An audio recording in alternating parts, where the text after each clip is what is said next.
memuji dan menyembah Tuhan. Kami bersyukur dan kami menikmati hadirat Tuhan. Kami percaya dan bertata di atas pujian.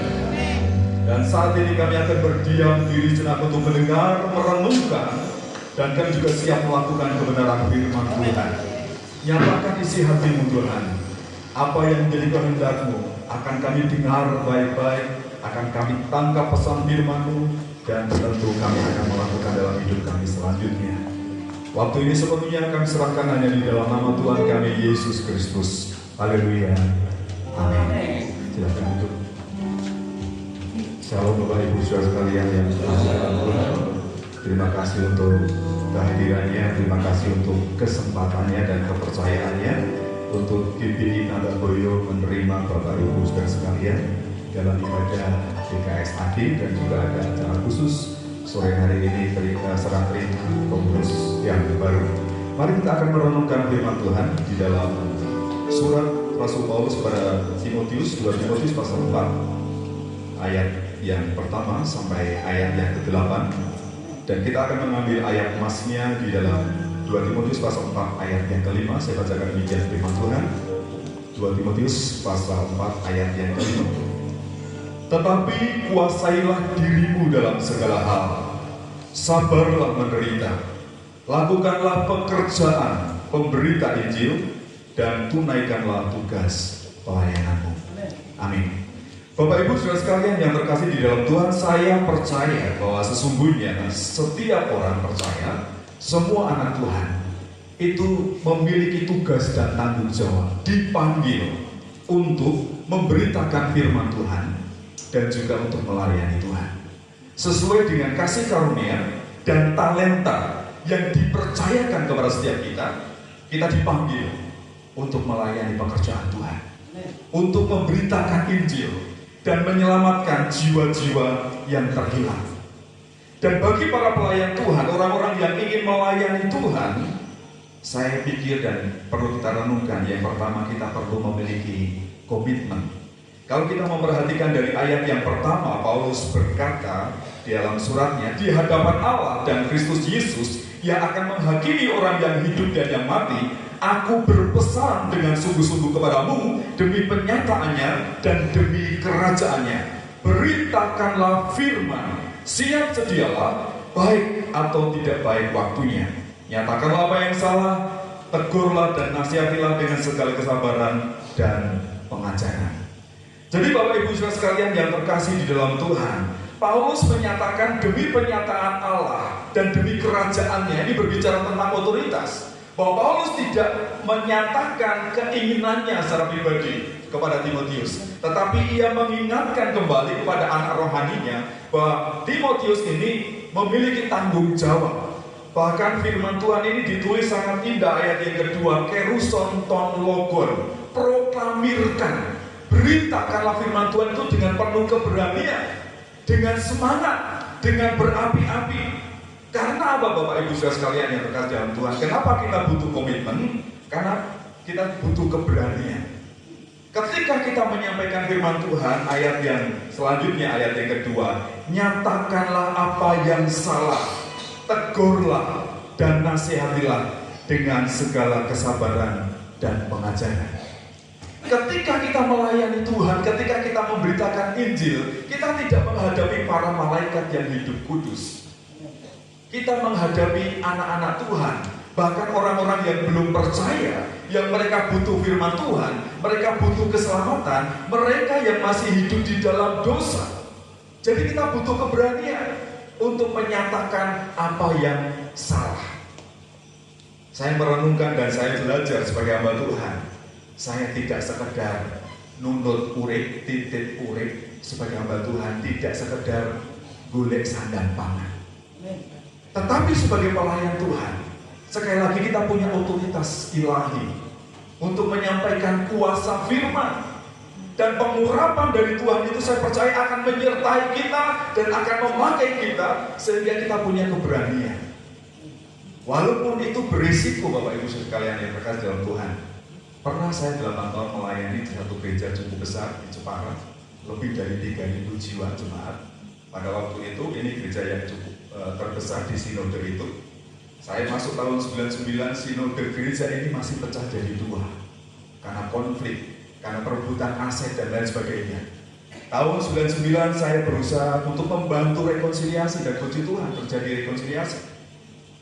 Tapi itu masih terus berkecamuk. Penjualan aset, perebutan harta gereja dan lain sebagainya. Ini jadi masalah. Dan sebagai hamba Tuhan saya berani menegur, ini tidak tepat. Apalagi kalau pergerakan gereja, orang-orang yang semestinya rohani, para rohaniawan yang seharusnya mengedepankan kasih Kristus, hikmat kebijaksanaan dari Tuhan, kemudian menyewa preman, melakukan tindakan-tindakan yang brutal. Akhirnya saya merasa ini tidak cocok bagi saya. Dan kalaupun saya harus mengundurkan diri dan saya meninggalkan tempat ini, tempat pelayanan pada waktu itu, kami tidak tahu. Dan melayani Tuhan sekali lagi penuh risiko. Dari pernah saya melayani jemaat lebih dari 3.000 orang, 8 tahun kemudian saya melayani jemaat yang jumlahnya 4.000 orang. Tapi nolnya tidak ada semua. Berarti berapa saudara? 4 orang. Tidak seminggu, 2 minggu, tidak setahun, 2 tahun, 8 tahun kami jalani di Matisi. Tidak ada lembaga yang memutus, tidak ada gereja yang mensponsori, kami membiayai diri kami sendiri. Dan kami tahu apa dan bagaimana harus memberitakan firman Tuhan. Menghadapi orang-orang yang hidupnya tidak benar. Kalau saudara di dalam gereja mungkin ada orang-orang kaya, ada pengusaha, ada bisnismen, kadang tantangan gereja diintervensi. Karena orang merasa punya duit, ini gereja ini tanahnya dari saya. Yang bangun gereja saya. Sekali waktu saya menegur seorang yang berpengaruh di dalam gereja. Saya bertanya, apakah Bapak begini-begini? Karena saya dengar demikian, orang yang tidak mengakui. Hari berikutnya dia mendatangkan 3 orang bawa arit, bawa celurit, Daniel di cahwini sore wani-wani karo aku. Seringkali orang tidak terima ditegur, diingatkan bahwa hidupnya dalam dosa, hidupnya dalam pelanggaran. Tetapi kita harus tetap menasihati, mengajar, dan dengan kesabaran, dengan kasih Kristus, bukan dengan kebencian. Jadi butuh komitmen. Saya percaya Bapak Ibu Saudara sekalian, para pengurus baru BKSAG Ambarawa itu adalah orang-orang istimewa. Orang-orang yang dipanggil, dipilih, ditetapkan oleh Allah sendiri untuk pekerjaan Tuhan bagi Ambarawa dan sekitarnya. Oleh karena itu milikilah komitmen di dalam Tuhan. Kemudian yang kedua Bapak Ibu Saudara sekalian, tadi dikatakan kita harus taat mendengar perintah dan melakukannya apapun tantangannya. Kemudian kita butuh keberanian, tadi sudah saya sampaikan, keberanian menghadapi tantangan, menghadapi pergumulan, menghadapi orang-orang yang kadang tidak suka dengan kita. Tapi kita ini melayani Tuhan. Kita menyukakan hati Tuhan, bukan menyukakan hati manusia. Kadang hamba Tuhan juga punya tantangan Bapak Ibu Saudara sekalian. Sekali waktu ketika dulu rame-ramenya online itu, saya kerja sebagai driver online. Sekali waktu boleh saya sedikit cerita. Jadi pada hari tertentu, hari Senin itu ada persekutuan di Samirono, saya masih ingat betul. Ketika saya keluar rumah Tuhan, saya hari ini mau kerja sampai jam 2 saja. Nanti jam 3 saya mau pulang, saya ingin tutup poin supaya saya bisa persekutuan dengan hamba Tuhan di Samirono, di Komeng. Tuhan sudah memberkati hari itu, jam 2 tutup poin. Saya pulang, saya mandi, ganti baju, sudah bawa Alkitab, keluar, tapi saya tidak pergi persekutuan. Saya lihat, wah ini permintaan penumpang tinggi sekali, banyak sekali. Saya teruskan cari duit. Sampai akhirnya jam 6 sore di depan khas itu, Rengas itu, sekitar jam 6 sore itu, saya mau jemput penumpang, tiba-tiba kaca depan pecah. Saya sadar, wah ini teguran. Karena saya tidak punya komitmen. Karena saya sudah menjadi hamba uang. Hari itu saya berdoa supaya Tuhan berkati tutup poin, tapi saya nggak taat. Padahal penumpang yang saya mau jemput itu nilainya hanya 15.000 nilai ordernya. Saya harus ganti kaca 3 juta. Kadang kita hamba Tuhan pun juga perlu dengar-dengar, perlu ketaatan. dalam banyak hal. Kemudian yang ketiga, yang terakhir Bapak Ibu dan sekalian, kita juga perlu memiliki kesetiaan. Paulus memberikan teladan karena ia berkata, ia menulis, perhatikan baik-baik, tantangan itu, ayat yang ketiga, kita akan naik sedikit. Karena akan datang waktunya orang tidak dapat lagi menerima ajaran sehat, tetapi mereka akan mengumpulkan guru-guru menurut kehendaknya untuk memuaskan keinginan telinganya. Mereka akan memalingkan telinganya dari kebenaran dan membukanya dari bagi dongeng. Tetapi kuasailah dirimu dalam segala hal, sabarlah menderita, lakukanlah pekerjaan pemberita Injil dan tunaikanlah tugas pelayananmu. Ayat yang ke-6, mengenai diriku darahku sudah mulai dicurahkan sebagai persembahan dan saat kematianku sudah dekat. Aku telah mengakhiri pertandingan yang baik, aku telah mencapai garis akhir, dan aku telah memelihara iman. Sekarang telah tersedia bagiku mahkota kebenaran yang akan dikaruniakan kepadaku oleh Tuhan Hakim yang adil pada harinya. Tetapi bukan hanya kepadaku, melainkan juga kepada semua orang yang merindukan kedatangannya. Seorang hamba Tuhan harus sadar, dia harus setia sampai akhir. Paulus berkata, mengenai diriku, darahku sudah mulai dicurahkan, saat kematianku sudah dekat. Saya membayangkan berarti Paulus menulis surat ini ketika dia sudah tua. Dia setia sampai akhir. Dia memelihara iman. Dia tidak putus di tengah jalan. Kalau kita memperhatikan Bapak Ibu saudara sekalian yang berkata dalam Tuhan, hamba Tuhan itu memang banyak pergumulan, terlebih pembalas sidang. Ada beberapa pendeta di Amerika, sudah bisa lihat di internet, mereka mengakhiri hidupnya dengan bunuh diri. Bahkan ada seorang anak gembala sidang, anak pendeta yang sangat terkenal, anaknya Rick Warren, jadi Matthew Warren, itu pada tahun 2013 mengalami depresi. Padahal Rick Warren itu menulis buku yang bestseller, The Purpose Driven Life, kehidupan yang digerakkan oleh tujuan. Dan saya sangat diberkati dengan buku ini. Tapi anaknya bisa mengalami depresi, mengalami gangguan jiwa, dan akhirnya mengakhiri hidupnya dengan bunuh diri. Itu mengerikan.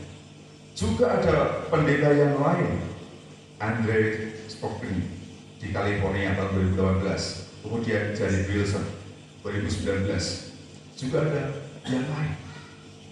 Bahkan pendeta yang jemaatnya 15.000, tidak sedikit, di Amerika, di California. Tapi kenapa bisa mengakhiri hidupnya?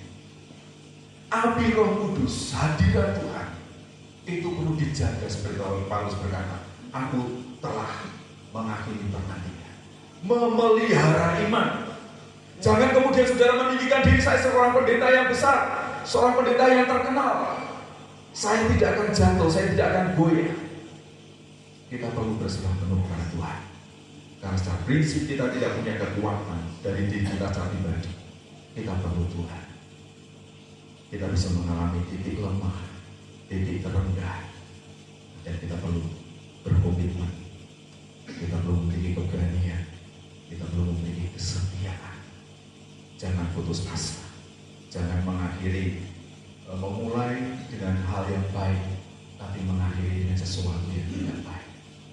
Oleh karena itu Bapak Ibu saudara sekalian, nanti pengurus yang baru PKSAD, Bapak Pendeta Yudus sebagai Ketua PKSAD nanti yang baru, saya percaya beliau akan menakodai, akan memimpin semua pengurus, semua pelayan Tuhan, membawa kemajuan bagi Ambarawa dan sekitarnya.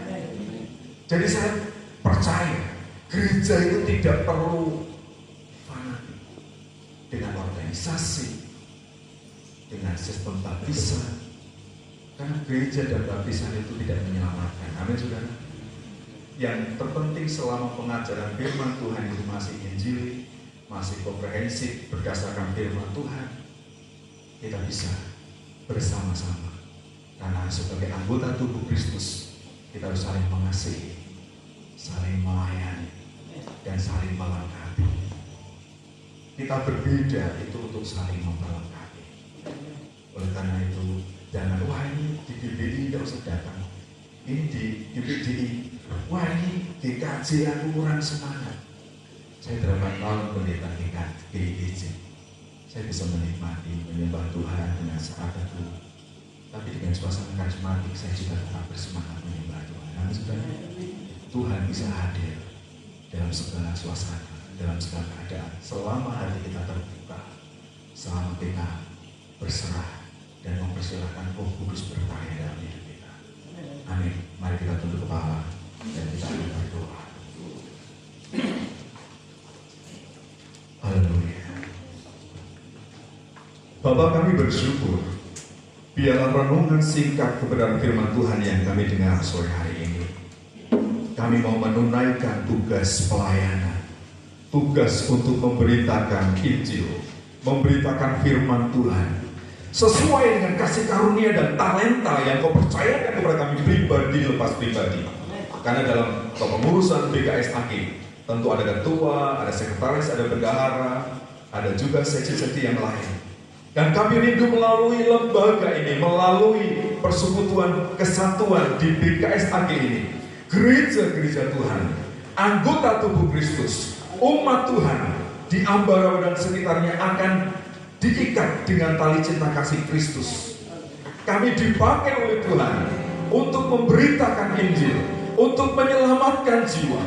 Karena apapun yang kami lakukan, apapun yang kami kerjakan, tentu hasil akhirnya bukan untuk gereja kami, bukan untuk keuntungan pribadi kami, tetapi hanya untuk hormat dan kemuliaan bagi nama Tuhan. Oleh karena itu urapi, pakailah kami Tuhan. Kami sangat bersyukur dalam beberapa tahun Engkau telah memakai hamba-Mu Bapak Pendeta Hernadi untuk memimpin kami, untuk mengkoordinasikan pelayanan kami, gereja-gereja di BKSAG Ambarawa. Biarlah selanjutnya pengurus yang baru juga terus menerima urapan, kasih karunia, dan anugerah Tuhan. Kami mendukung di dalam doa. Biarlah juga sore hari ini setiap hamba Tuhan yang hadir, terima kasih baik dari BKSAG Kabupaten Semarang dan juga semua para pendeta, para hamba Tuhan, rohaniawan. Kami sangat bersyukur bisa berkumpul bersama, menikmati sukacita hadirat Tuhan dan diberkati oleh Tuhan. Terima kasih Bapak. Inilah ucapan syukur dan doa kami hanya di dalam nama Tuhan kami, Yesus Kristus. Haleluya. Amin.